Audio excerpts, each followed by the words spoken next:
বড় বড় মন্দির যেগুলো প্রচুর প্রচার পেয়েছে, মানুষ সেগুলোতে প্রচুর ভিড় করে, খুব তাড়াহুড়ো করে ঠেলাঠেলি করে কোনো রকম পুজো দিয়ে আমরা বেরিয়ে আসি। ঠিকঠাকভাবে মানে মনের শান্তিতে একটু দাঁড়ানো যায় না, ঠিক না? যেমন নৈহাটির বড় মাই, আমি 1 ঘন্টা 2 ঘন্টা 3 ঘন্টা লাইন দিয়ে মানুষ দাঁড়িয়ে আছে, কখন মায়ের কাছে অবধি যেতে পারবে। বড় বড় মন্দিরগুলোতে মানুষ ভিড়ও করে আর দানও করে, সেটা ভালো কথা, অবশ্যই করুক। তবে সেই বড় মন্দিরের কাছাকাছি আরও কিন্তু অনেক ছোট মন্দিরও আছে। তো আমরা যদি বড় মন্দিরের সাথে সাথে একটু ছোট মন্দিরগুলোর দিকেও তাকাই, সেখানেও যদি একটু যাই, দান ধ্যান করি, তাহলে কিন্তু ভালো হয়, তাই না? ওই ছোট মন্দিরগুলো প্রচারের অভাবে অনেক পিছিয়ে পড়ে আছে।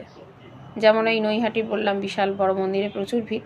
তার পাশাপাশি মানে কিছুটা গেলেই গঙ্গার ঘাটে কাছে মা ব্রহ্মময়ী মন্দির, সেখানে হাতে গোনা ওই 8-10 জন আছে, গিয়ে হয়তো পুজো দিচ্ছে, তার বেশি লোক নেই। তো বড় মন্দির প্রচার পাক, সেখানে মানুষ যাক, পুজো দিক, সব করুক।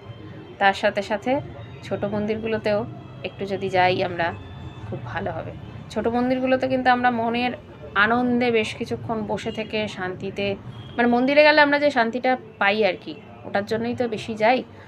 তো ছোট মন্দিরগুলোতে কিন্তু বেশ এই শান্তিটা পাওয়া যায়, বেশ ঘন্টা খানিক বসা যেতে পারে সেখানে। মায়ের সামনে চিৎকার চেঁচামেচি কম, মা হোক আর যে কোনো বিগ্রহই হোক। তো এই শান্তিটা কিন্তু ছোট মন্দিরগুলোতে অনেক বেশি। সেটাই বললাম যে আমরা বড় মন্দিরের সাথে সাথে ছোট মন্দিরগুলোতেও যদি যাই, পুজো দিই, তাহলে কিন্তু ভালো হয়।